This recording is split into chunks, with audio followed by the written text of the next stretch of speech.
ও রাজ্যের কিষাণ মোর্চার ওনাকে আসন গ্রহণ করার জন্য অনুরোধ করব।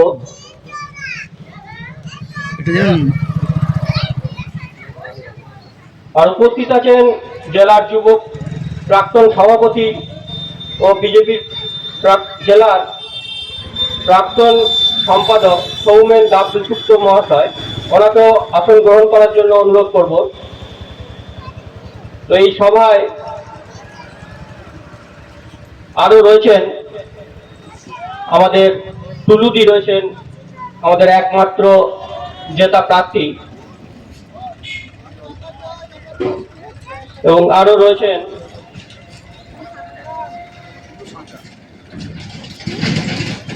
এই 2 নম্বরের শক্তি কেন্দ্রের প্রমুখ বুথ সভাপতি, সবাই উপস্থিত রয়েছেন এখানে। এবং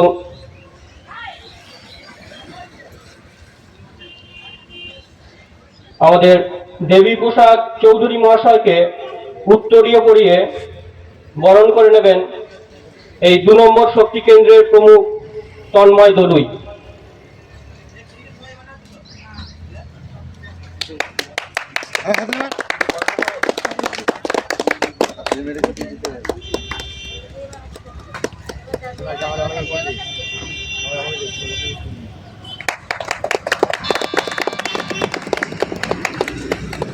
এরপর সৌমেন দাসগুপ্ত মহাশয়কে উত্তরীয় পরিবে সম্মানিত করবে দিলীপ প্রামাণিক বুথ সভাপতি।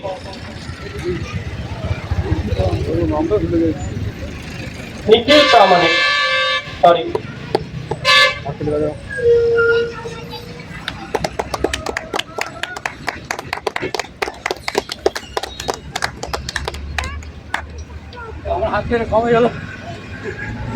এবং আমাদের মধ্যে আরো একজন উপস্থিত রয়েছে যার নামটি বলা হয়নি, আমাদের 1 নম্বর মন্ডলের সাধারণ সম্পাদক প্রবীণ রায় মহাশয়।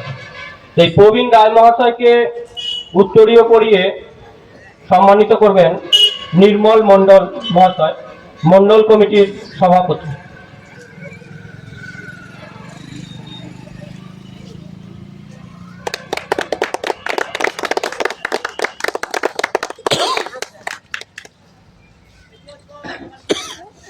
এরপর আমাদের মধ্যে রয়েছে টুলু সাঁতরা, একমাত্র জেতা প্রার্থী। সেই টুলু সাঁতরাকে উত্তরীয় দিয়ে সম্মানিত করবেন বিমান দলুই, আমাদের এখানকার বুথ সভাপতি।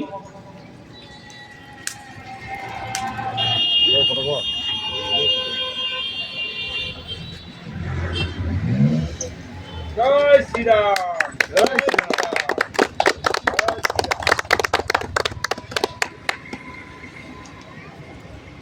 তো এই এখন তৃণমূল সরকারের এই অবাধ দুর্নীতি এবং সাধারণ মানুষের প্রতি অত্যাচার, চাকরি চুরি, স্বাস্থ্যের অবনতি, সব রকম দুর্নীতি আমরা দেখেছেন। তো এই দুর্নীতির বিরুদ্ধে প্রতিবাদে আমাদের এই আজকের পরিবর্তন সভা।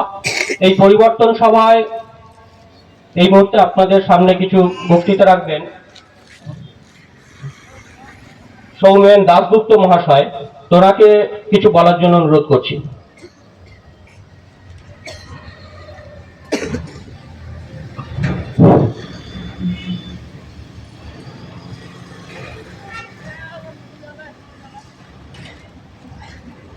মঞ্চে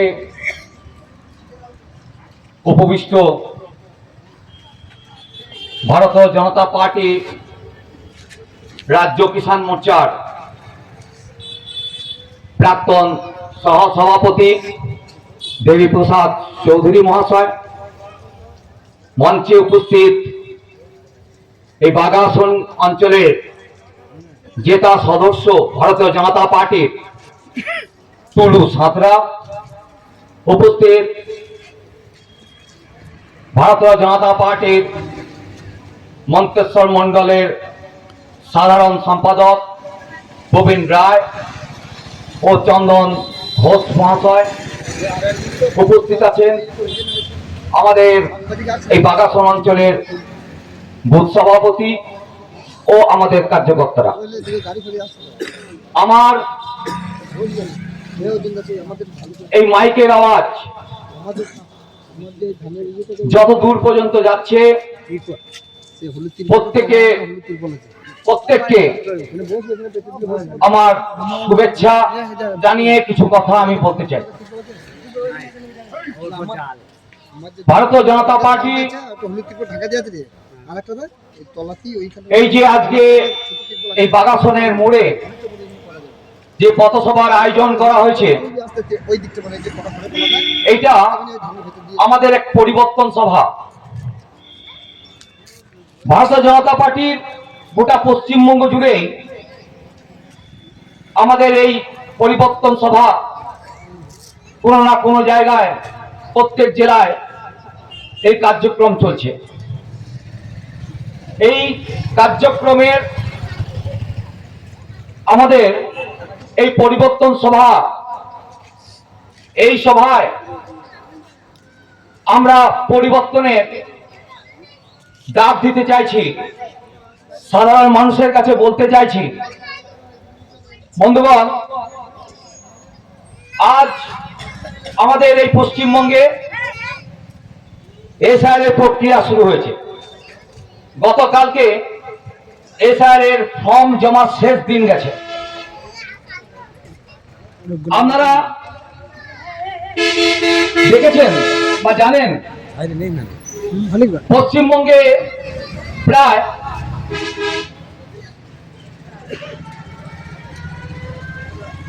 টোটাল 58 লক্ষ প্রায় নাম বাদ চলে গেছে। 58 লক্ষ প্রায় নাম বাদ চলে গেছে।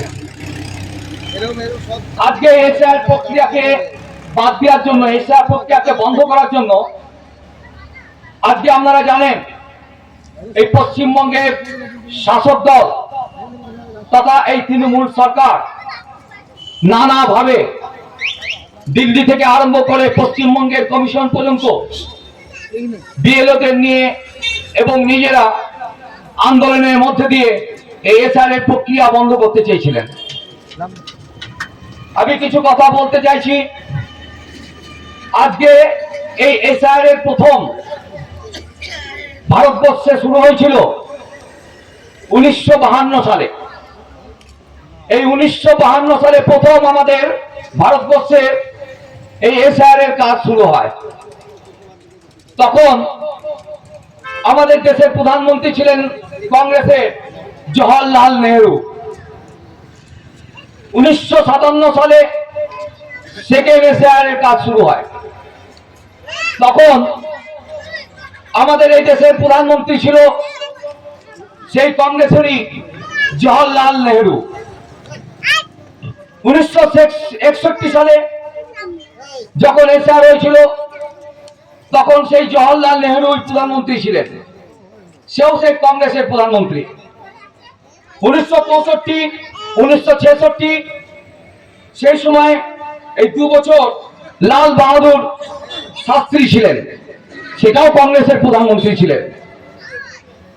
1983 থেকে 1984 এসআইআর এর কাজ হয়েছিল। তখন প্রধানমন্ত্রী ছিলেন ইন্দিরা গান্ধী, সেও কংগ্রেসের ছিল। 1987 থেকে 1989 তখন প্রধানমন্ত্রী ছিলেন, সেও কংগ্রেসের রাজীব গান্ধী। 1992, 93, 95 সেই সময় কংগ্রেসেরই প্রধানমন্ত্রী ছিলেন নরসিংহ রাও। শেষ এসআইআর ভারতবর্ষে হয়েছিল 2002 সালে, আর 2003 সালে ভারতীয় জনতা পার্টির প্রধানমন্ত্রী ছিলেন অটল বিহারী বাজপেয়ী। 2002 থেকে আজ 2025 সাল, দীর্ঘ 23 বছর আমাদের পশ্চিমবঙ্গে কোনো এসআইআর হয়নি। আজকে যদি আপনারা দেখেন 1952 সাল থেকে যে এসআইআর এর প্রক্রিয়া হয়েছিল সেটা 5 বছর অন্তর অন্তর এসআইআর এর প্রক্রিয়া হয়েছিল। কিন্তু এই 2002 সালের পর 2002 সাল থেকে 2023 সাল 24 সাল পর্যন্ত কোনো এসআর হয়নি এবং ভারতীয় জনতা পার্টির প্রধানমন্ত্রী অটল বিহারী বাজপেয়ীর নেতৃত্বে 2002 সালে এসআর এর প্রক্রিয়া হয়েছিল। আজকে যার বয়স 24 বছর সে আজকে দেখতে পেল প্রথম এসআর এর প্রক্রিয়া কিরকম ভাবে হলো। আমরা পশ্চিমবঙ্গে দেখলাম কি আজকে যে এসআর হলো কাতারে কাতারে বাংলাদেশি অনুপ্রবেশ পশ্চিমবঙ্গে ঢুকে বসে রয়েছে। আজকে মায়ানমারের রোহিঙ্গারা ঢুকে বসে রয়েছে। আজকে পশ্চিমবঙ্গের সরকারের পশ্চিমবঙ্গের তৃণমূল সরকারের নেতৃত্বে এই সমস্ত অনুপ্রবেশ যে মুসলিম বাংলাদেশি অনুপ্রবেশ ঘটেছে তারা আধার কার্ড থেকে আরম্ভ করে ভোটার কার্ড থেকে আরম্ভ করে রেশন কার্ড থেকে আরম্ভ করে তারা সমগ্র কিছু বানিয়ে ফেলেছে। আজ আমাদের দুর্ভাগ্য যে আমরা এই ভারতবর্ষের নাগরিক হয়ে আজকে বিদেশি যারা বিদেশি অনুপ্রবেশ যে সমস্ত মুসলিমরা পশ্চিমবঙ্গে ঘাঁটি গেড়েছে তারা আজ আমাদের পয়সায় তারা আজ আমাদের রেশন খাচ্ছে, তারা আজ আমাদের প্রধানমন্ত্রী আবাস যোজনার ঘর খাচ্ছে, তারা আজকে আমাদের রেশনের দুর্নীতি হচ্ছে, সে রেশনের খাবার তারা খেয়ে নিচ্ছে। আজকে তারা Aadhaar card voter card ration card কে বানিয়ে দিয়েছে? এই পশ্চিমবঙ্গ সরকার তৃণমূল সরকার বানিয়ে দিয়েছে। আমরা বলছি না এটা, আপনারা দেখতে পাচ্ছেন টিভিতে মোবাইলে দেখতে পাচ্ছেন মিডিয়াদের সামনে সেই তৃণমূল সেই অনুপ্রবেশ যারা করেছে যারা চলে যাচ্ছে তারাই বলছে আমাদেরকে 3 বছর আমরা ভোট দিয়েছি, আমাদের ভোটার কার্ড আমাদের আধার কার্ড আমাদের রেশন কার্ড এই সরকারের আমলেই আমাদের বানানো হয়েছে। আমাদের সিকিউরিটি কোথায়? আমাদের নিরাপত্তা কোথায়? আজকে বাংলাদেশ থেকে মুসলিম অনুপ্রবেশ যারা ঘটেছে এসেছে তারা যদি এইভাবে Aadhaar card voter card ration card নিয়ে আমাদের ভেতরেই ঢুকে বসে থাকে তাহলে আমাদের নিরাপত্তা কোথায়? আমরা বলতে পারবো না। বলতে গেলেই গণতন্ত্রের দিক থেকে আমাদেরকে আঘাত করা হচ্ছে। মানুষ মুখ খুলে কথা বলতে পারছে না। আজকে আপনাদেরকে স্মরণ করিয়ে দিতে চাই 1971 থেকে 1977 সাল পর্যন্ত সিপিএম রাষ্ট্রবাদী কমিউনিস্ট পার্টি তারা কোয়ালিশন সরকার করে ক্ষমতায় ছিল। 77 সালে মার্ক্সবাদী কমিউনিস্ট পার্টি তারা ক্ষমতায় এসেছিল। তারা দীর্ঘ 34 বছর ক্ষমতা চালিয়েছিল। আজ এই পশ্চিমবঙ্গে 2011 সালে গোটা পশ্চিমবঙ্গবাসী সিদ্ধান্ত নিয়েছিল এই জগদ্দল পাথর থেকে ঘাট থেকে নামিয়ে ফেলতে হবে। আজ সেই পশ্চিমবঙ্গের যে সমস্ত মার্ক্সবাদী কমিউনিস্ট পার্টির বড় বড় নেতারা যারা 50-55 বছর বয়সের মানুষ আছেন 60 বছর বয়সের মানুষ আছেন তারা জানেন যে সেই সময় তারা মার্ক্সবাদী কমিউনিস্ট পার্টি সিপিএম এর নেতারা তাদের সময় বাঘে গরুতে একসঙ্গে জল খেত। তাদেরকে আজকে খুঁজে পাওয়া যায় না। 2011 সালে সেই সমস্ত নেতাদের ছুঁড়ে ফেলে দিয়ে এই পশ্চিমবঙ্গের নাগরিকই আজকে তৃণমূল সরকার আজকে মাননীয় মুখ্যমন্ত্রী মমতা ব্যানার্জির নেতৃত্বে পশ্চিমবঙ্গের সরকার গঠন করেছিলেন। আপনারা ভুলে যাবেন না। সেই সমস্ত নেতাদেরকে আজ খুঁজে পাওয়া যাচ্ছে না। আজকে চারদিকে দুর্নীতি, চারদিকে কারবানি, চারদিকে গণতন্ত্রকে যেভাবে হত্যা করা হচ্ছে এই হত্যার দায় আপনাদেরকে নিতে হবে আগামী দিন। আমরা আমাদের কাছে কিছু কথা বলতে চাই। আজকে পশ্চিমবঙ্গের শিল্প প্রায় শেষ হয়ে গেছে। এই পশ্চিমবঙ্গের যে সমস্ত বেকার যুবক আছে তারা পরিযায়ী হয়ে পশ্চিমবঙ্গ থেকে অন্য দেশে কাজের জন্য যাচ্ছে। আজকে নারী নির্যাতন পশ্চিমবঙ্গে হাইস্ট হয়ে গেছে। আজকে আপনারা জানেন যে সমস্ত সন্ত্রাসী কাজকর্ম হচ্ছে, শুধু সাধারণ মানুষই হত্যা হচ্ছে না, সাধারণ মানুষের উপর শুধু নির্যাতন হচ্ছে না, আপনারা দেখবেন তৃণমূলের নেতারা ওই সন্ত্রাসীদের হাতে খুন হয়ে যাচ্ছে। বন্ধুগণ, আপনাদের কাছে আমি আমার এই বক্তব্য দীর্ঘায়ু করব না। আমি শুধু আপনাদেরকে বলতে চাই, আগামী দিন পশ্চিমবঙ্গে ভারতীয় জনতা পার্টি সরকার গঠন করলে বা ভারতীয় জনতা পার্টিকে আপনারা সরকারে নিয়ে আসলে আমরা কিছু অঙ্গীকার ভারতীয় জনতা পার্টি আপনাদের কাছে রেখে যেতে চাইছি। পশ্চিমবঙ্গকে আমরা আবার সোনার বাংলা করব, পশ্চিমবঙ্গকে আমরা আবার সোনার বাংলা করব, রাজ্যে আইন প্রতিষ্ঠা করব, সমাজ বিরোধী অবস্থান মুক্ত পশ্চিমবাংলা গঠন করব, মহিলাদের সম্মান নিশ্চিত করব, মুসলিম অনুপ্রবেশকারীদের এই রাজ্য থেকে বিতাড়ন করব, শিল্পায়নের মাধ্যমে বেকারদের হাতে কাজ ও কৃষি ব্যাপকের উন্নয়নের ব্যবস্থা করব, সর্বক্ষেত্রে দুর্নীতি মুক্ত পশ্চিমবঙ্গ গঠন করব, কৃষকদের উৎপাদিত ফসলের ন্যায্য মূল্য প্রদান ও কৃষিকার্যে আমরা সহযোগিতা করব, স্বাস্থ্যের বেহাল দশা থেকে আমরা স্বাস্থ্যকে নিয়ে আসব, শ্রমিক অসংগঠিত শ্রমিক যারা আছে তাদের শ্রমজীবী মানুষের কর্ম নিরাপত্তা সঠিক মূল্যের ব্যবস্থা করব, সমাজ বিরোধী রাজনীতি মুক্ত শিক্ষা ব্যবস্থা প্রবর্তন শিক্ষা ক্ষেত্রে দুর্নীতি রোধ করব এবং বাংলাদেশ থেকে যে সমস্ত হিন্দুরা আমাদের এই ভারতবর্ষে এসছে তাদের নাগরিকত্ব প্রদান করব।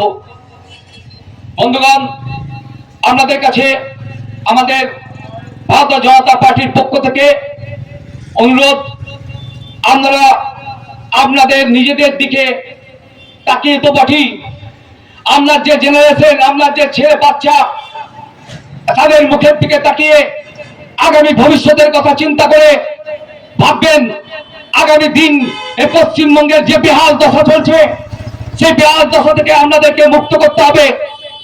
এই সরকারকে 2011 সালে সিপিএম সরকারকে যেভাবে এই জগদ্দল পতনকে ঘাট থেকে নামিয়ে ফেলে দেওয়া হয়েছিল, এই নাগরিক কাছে অনুরোধ, আমরা তৃণমূলকে ঘাট থেকে নামিয়ে ফেলে বিজেপি সরকার গঠন করুন। আপনাদেরকে আমরা আপনাদের সঙ্গে থাকবো, আপনাদের ভালো মন্দ আমরা দেখব। এই বলে আমি আমার বক্তব্য শেষ করছি। ভারত মাতার জয় হোক, বন্দে মাতরম। সৌমেনদাকে অসংখ্য ধন্যবাদ। এরপর আপনাদের সামনে কিছু বলবেন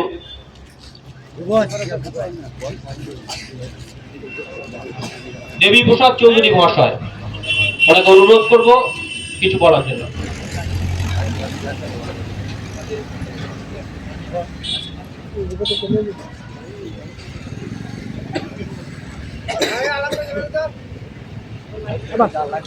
এরই মধ্যে আমাদের 1 নম্বর মন্ডলের জিএস এসে উপস্থিত হয়েছেন, তো ওনাকে আমি মঞ্চে আসার জন্য অনুরোধ করব, স্বপন গড়াই মহাশয়কে।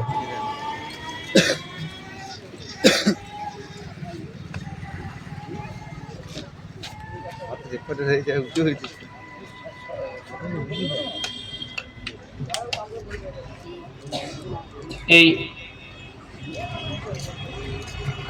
1 নম্বর মন্ডলের জিএস স্বপন গড়াই মহাশয়কে উত্তরীয় পড়িয়ে সম্মানিত করবেন আমাদেরই আরেক জিএস প্রবীণ রায় মহাশয়।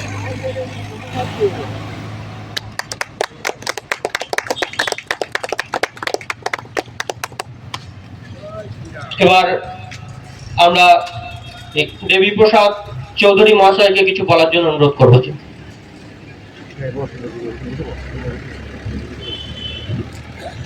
কেমন তো কাকা, ওখানে বস, বসে বসে আগে বসে বসে বস।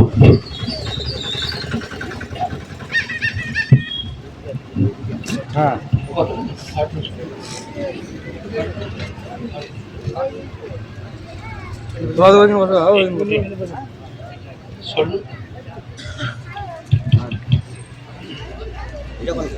কজ্জল পূরিত লোচন ভারে, নপুযুগ শোভিত মুক্তার হারে, বীণা পুস্তক রঞ্জিত হস্তে, ভগবতী ভারতী দেবী নমস্তুতে।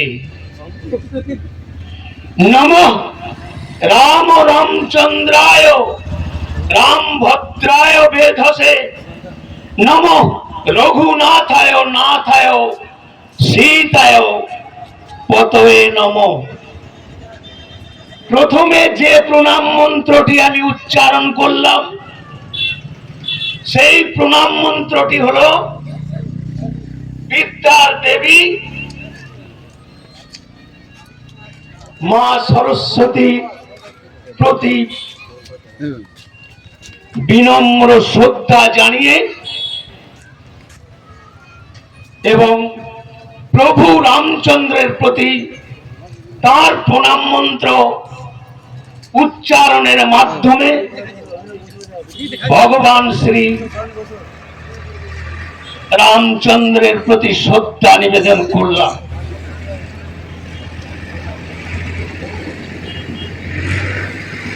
পরিবর্তন সংকল্প সভা গোটা পশ্চিমবঙ্গ ব্যাপী প্রত্যেকটি জেলা, মন্ডল, এমনকি বুথ স্তর পর্যন্ত এই যে বিশাল কর্মযজ্ঞ চলছে, এই কর্মযজ্ঞের মাধ্যমে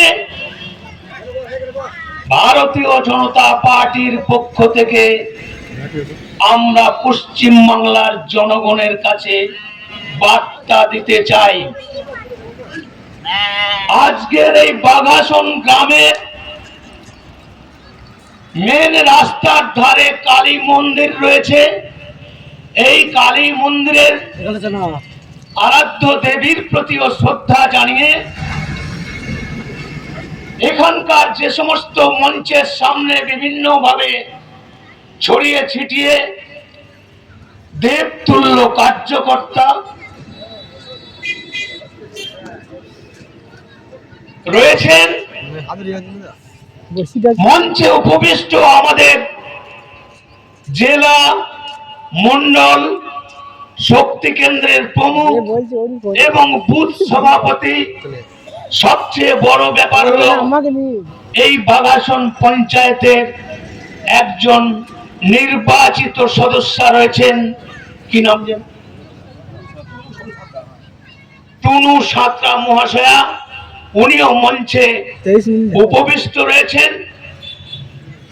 সকলকেই যথাস্থানে শ্রদ্ধা, অভিনন্দন ও ছোটদের স্নেহের আন্তরিক ভালোবাসা জানাই। আমাদের এই সভাকে সুষ্ঠুভাবে পরিচালনা করবার, সহায়তা করবার জন্য প্রশাসনের কর্তব্যরত যদি কোনো আধিকারিক এসে থাকেন তাকেও সম্মান জানাই। যদি সিভিক ভলেন্টিয়ার ভাই এটা কভার করেন তাকেও বিশেষভাবে শ্রদ্ধা জানাই। তৎসহ যান্ত্রিক যোগাযোগ মাধ্যমে আমার কণ্ঠস্বর যতদূর পর্যন্ত পৌঁছাচ্ছে, এতদ অঞ্চলে পার্শ্ববর্তী বাড়ির কর্মরতা মা ও পিতৃস্থানীয় তাদের প্রণাম নিবেদন করি। উক্ত বাড়ির আমার সমবয়সী তাদের জানাই গৈরিক অভিনন্দন। আমার থেকে বয়সে ছোট তাদের জানাই স্নেহের আন্তরিক ভালোবাসা।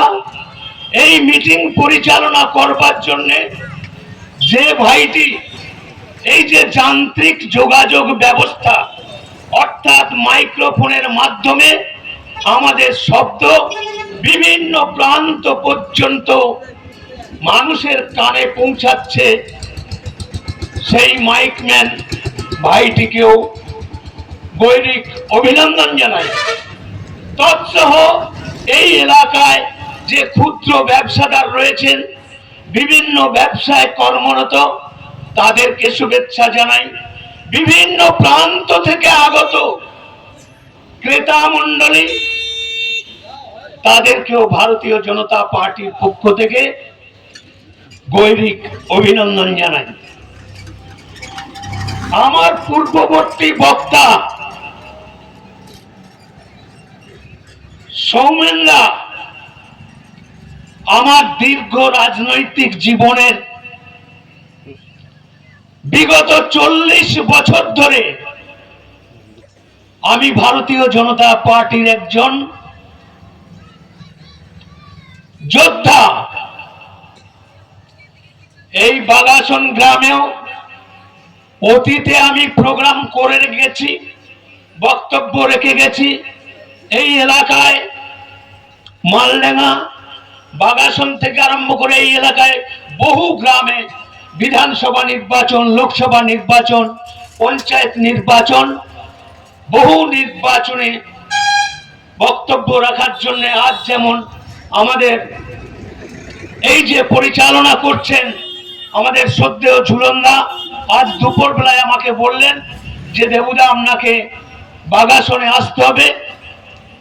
এখানে সেরকম আমাদের বক্তা বিভিন্ন জায়গায় তো আমাদের প্রোগ্রাম চলছে, সেই জন্যে বক্তা নিয়ে খুব টানাটানি চলছে। তো আমি ঝুলনদার কথা ফেলতে পারলাম না। আমার আসার কথা ছিল না, সঞ্জীব হাজরার আসার কথা ছিল। সে একটা বিশেষ কাজে ব্যস্ত হয়ে পড়ার জন্য আমাকে বললেন যে আপনাকে যেতে হবে। এই বাগাসনের একটা ইতিহাস, এই ফুলগ্রাম আমার আজকে স্মরণে আসছে। সৌমেনদা বললেন না যে এই পশ্চিমবাংলায় তদণ্ড প্রতাপ মার্ক্সবাদী কমিউনিস্ট পার্টির নেতারা কি নোংরা খেলায় উন্মত্ত অবস্থায় তাদের হারমাদ বাহিনী দ্বারা বিজেপির কর্মীকে ঘর ছাড়া করেছে, বাড়ি ছাড়া করেছে। এরকম অনেক দৃষ্টান্ত আছে, আমি তার জ্বলন্ত সাক্ষী। এই ফুলগ্রামে আমাদের তৎকালীন কাটোয়া লোকসভার প্রার্থী এসেছিলেন অধ্যাপিকা শান্তি রায়। অনেক প্রবীণ ব্যক্তি এখানে রয়েছেন, তাদের নিশ্চয়ই স্মরণ আছে। সেই অধ্যাপিকা শান্তি রায় ফুলগ্রামে নির্বাচনী সভায় বক্তব্য রাখার জন্য গিয়েছিলেন। আমাদের প্রয়াত তপন সিকদার ফুলগ্রামে গিয়েছিলেন। প্রায় কয়েকশো মানুষ, প্রায় 1000 খানেক সিপিএম এর লেঠেল বাহিনী লাঠি টাঙি নিয়ে, ঝেঁটা নিয়ে তাড়া করেছিল। সদ্য তপন সিকদার পালাতে বাধ্য হয়েছিল। কুসুম গ্রামে আমাদের বিজেপি কার্যকর্তা মিষ্টির দোকান, সেই হালির দোকানে বসে তপনদা বলছে এ কোন রাজত্বে আমরা বাস করছি। এই হারমাদ বাহিনী একটা নির্বাচনী সভায় বক্তব্য রাখতে এসেছি। তপনদা ক্ষোভে দুঃখে উনি এই কথা ব্যক্ত করলেন। অধ্যাপিকা শান্তি রায় তাকেও মিটিং করতে দেয়নি। আমি দেবপ্রসাদ চৌধুরী অধ্যাপিকা শান্তি রায়কে নিয়ে, সাক্ষী গোপাল ঘোষকে নিয়ে আমি বললাম কত বাপের বেটা আছে ফুলগ্রামের সিপিএম এর নেতা, আমিও দেখতে চাই। আমি সেদিন অধ্যাপিকা শান্তি রায়কে নিয়েছে আমি ওই ফুলগ্রামের মাটিতে 1.5 ঘন্টা বক্তব্য রেখেছি। আমার বক্তব্য থামিয়ে দেবার বহু চেষ্টা করেছিল, কারণে সেই মঞ্চের সামনে দিয়ে, মঞ্চ তো করা যায়নি এখানে, যেভাবে মঞ্চ করা যায়নি, রাস্তার ধারে মিটিং করতে হয়েছিল। আমি 1.5 ঘন্টা ওই সিপিএম এর নেতাদের আমি উলঙ্গ করে দিয়েছিলাম। আমার স্মৃতিচারণের মধ্যে দিয়েই আপনাদের কাছে এই ঘটনা আজকে ব্যক্ত করলাম। এই কারণে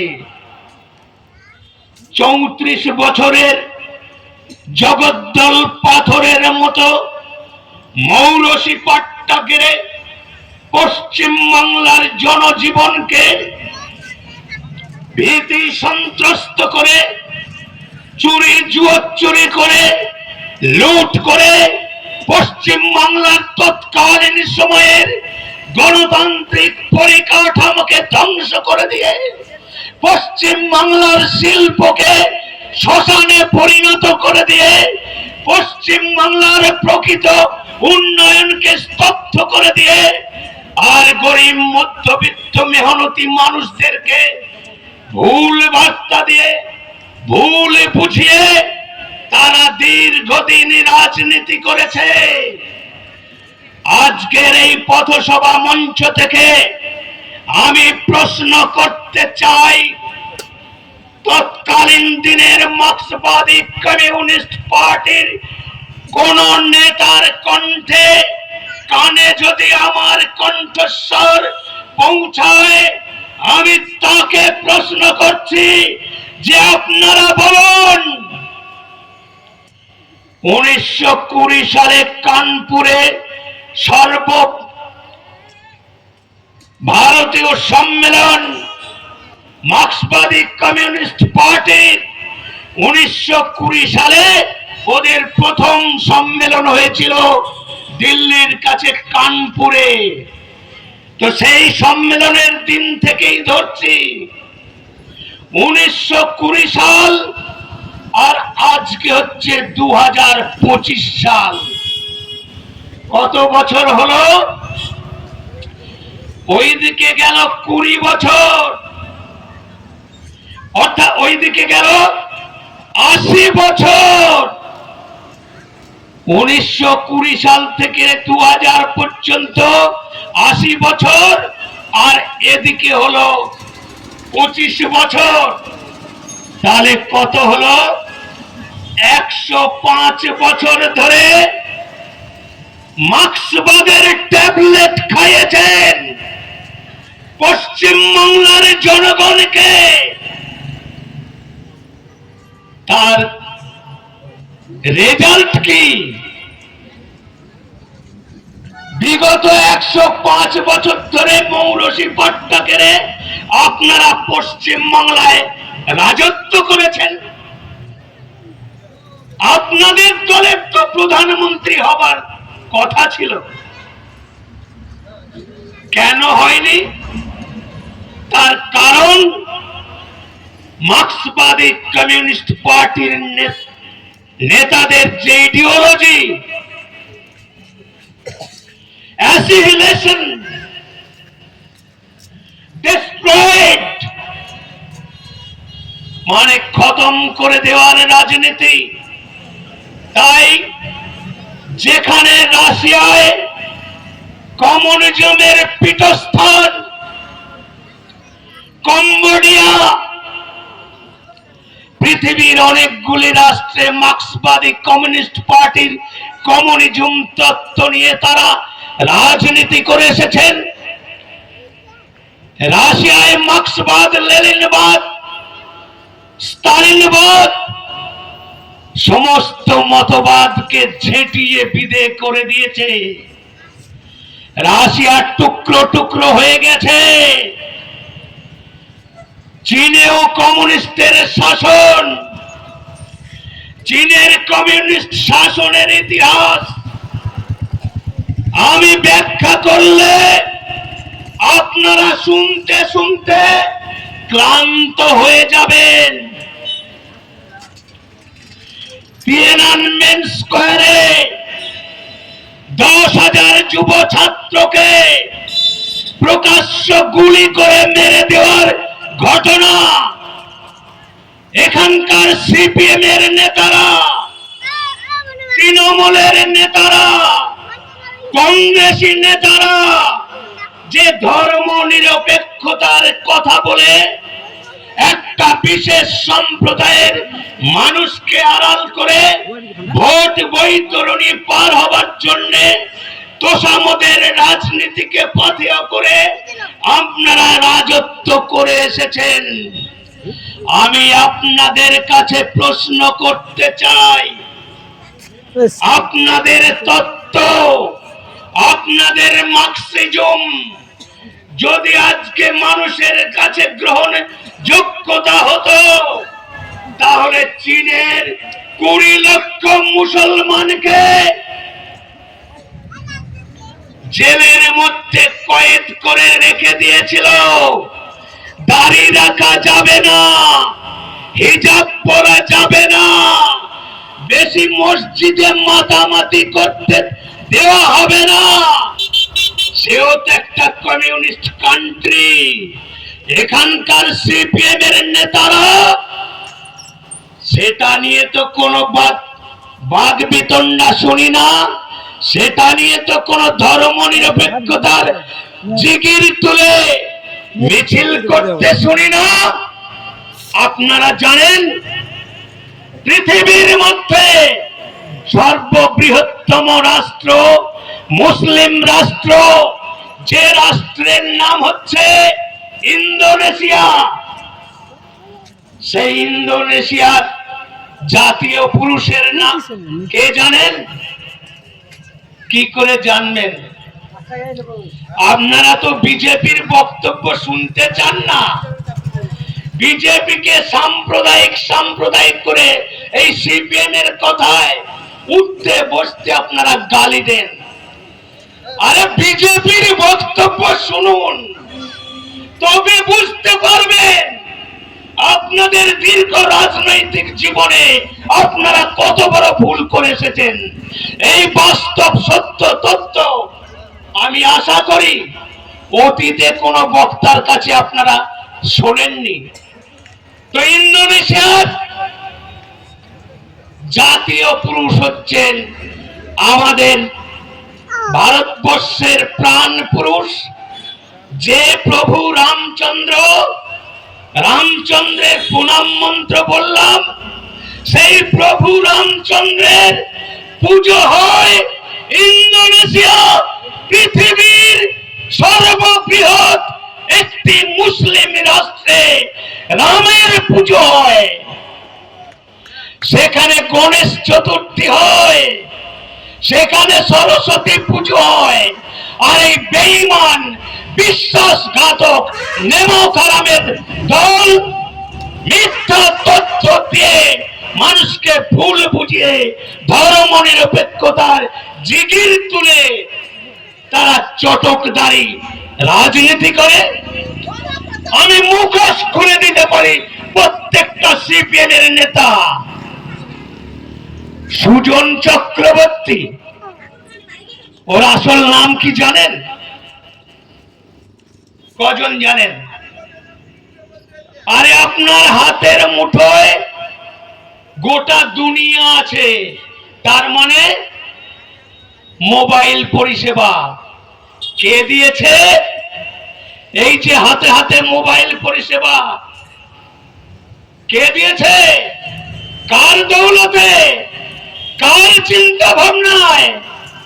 আমাদের প্রাক্তন প্রয়াত ভারতরত্ন প্রধানমন্ত্রী অটল বিহারী বাজপেয়ী। আর তৎকালীন সময়ে এই পশ্চিম বাংলার আরেকজন প্রয়াত নেতা তপন শিকদারের নাম করলাম। এই তপন শিকদারের দৌলতে আজকে গোটা ভারতবর্ষের পশ্চিম বাংলার প্রতিটি জনগণের হাতে হাতে মোবাইল ঘুরছে।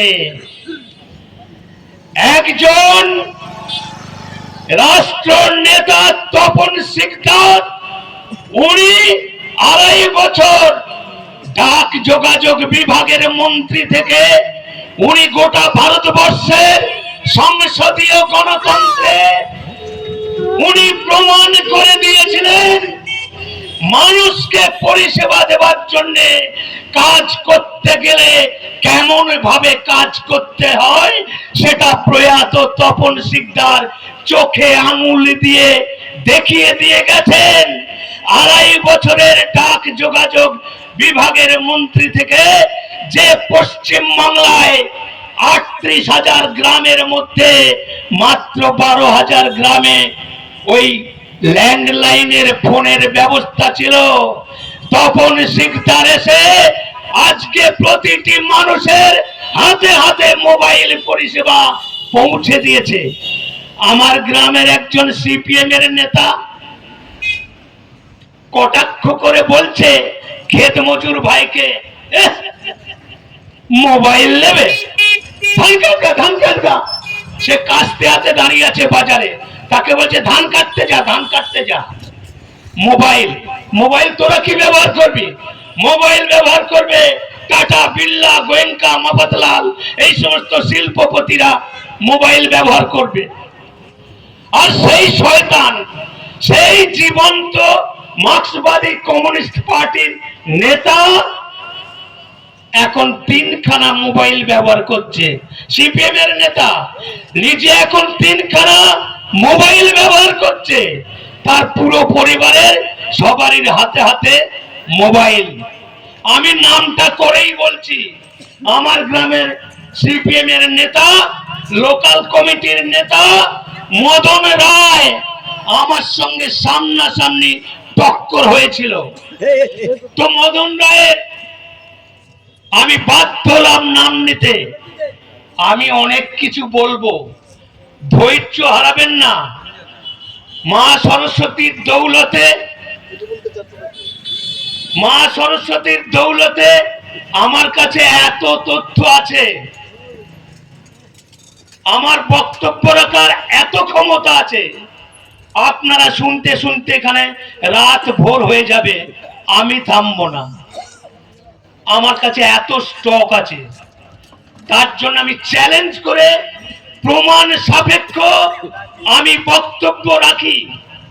তো যাই হোক, মার্ক্সবাদী কমিউনিস্ট পার্টির কুকীর্তির যেটা বলতে চাইলাম, যে মার্ক্সবাদী কমিউনিস্ট পার্টির নেতারা, আপনাদের কি স্মরণ আছে কম্বোডিয়ার নেতা পল পট? মনে পড়ে নেতারা? পল পটকে চেনেন? কয়েক লক্ষ মানুষকে খুন করেছে, কিন্তু তাকে জঙ্গলে গিয়ে আত্মহত্যা করতে হয়েছে। কমিউনিস্ট নেতাকে, রোমানিয়ার চেসেস্কু কমিউনিস্ট নেতা, তার বাড়ির পায়খানার প্যান্টটা পর্যন্ত সোনা দিয়ে বাঁধানো। সেই চেসেস্কু, তাকেও আত্মহত্যা করতে হয়েছে।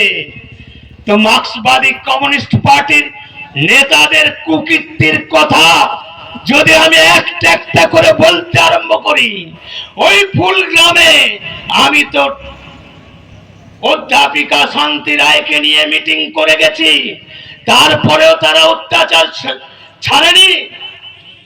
সিপিএম থেকে বিজেপি করার অপরাধে সকাশোনাবাগ, নিশ্চয়ই এই এলাকার মানুষ তাকে চিনবেন। সেই সকাশোনাবাগের বাড়িতে গোলা ভর্তি ধান উজলে দিয়েছে, ঘরের চাল উজলে দিয়েছে, ডিজেল ভর্তি 200 লিটারের ড্রাম পুকুরের জলে ভাসিয়ে দিয়ে ফেলে দিয়েছে। ভাগ্যধর গুপ্ত, হারু ঘোষ আজও গ্রাম ছাড়া ফুলগ্রাম থেকে আজকে নাসিক গ্রামে গিয়ে বাস করছে।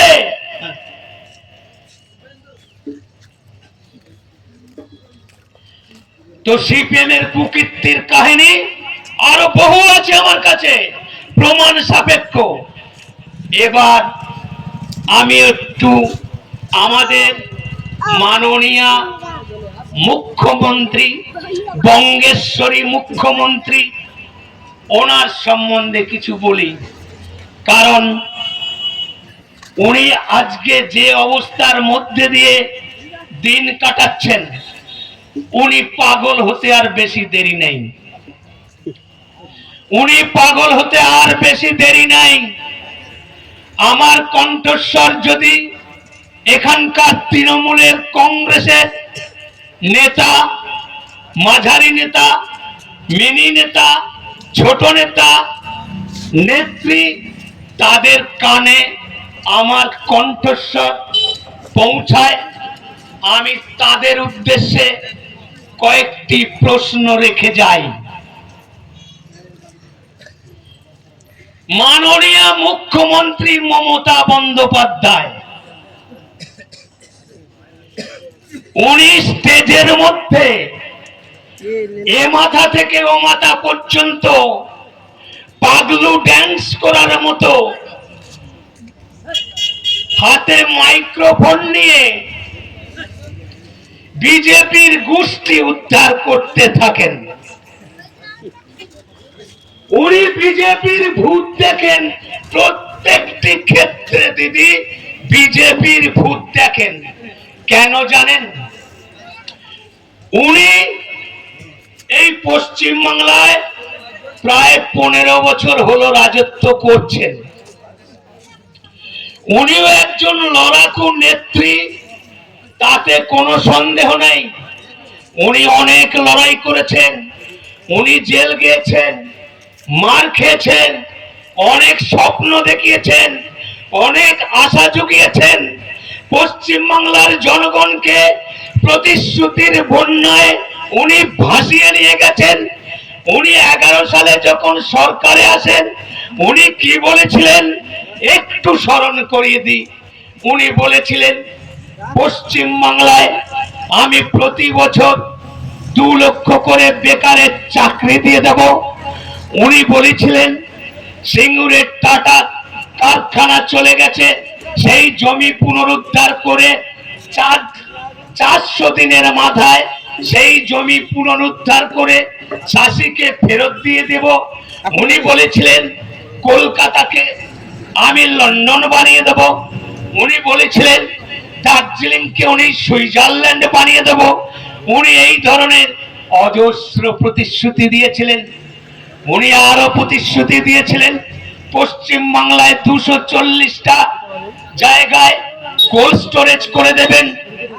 চাষিদের আলু রাখতে গিয়ে আজকে বর্তমান দিনে পশ্চিম বাংলা একটা কৃষি প্রধান দেশ। এই কৃষি প্রধান দেশে আলু এত উৎপন্ন হয়, আপনারা পরিসংখ্যান জানেন না, আমার কাছ থেকে শুনুন। 2002 সালের পরিসংখ্যান বলছি, এই রাজ্যে আলু উৎপাদন হয়েছিল তৎকালীন সময়ে 58 লক্ষ মেট্রিক টন আলু। আর দিদির ওই ভুয়ো প্রতিশ্রুতির জন্য বহু চাষি আলুর দাম না পেয়ে আত্মহত্যা করেছে।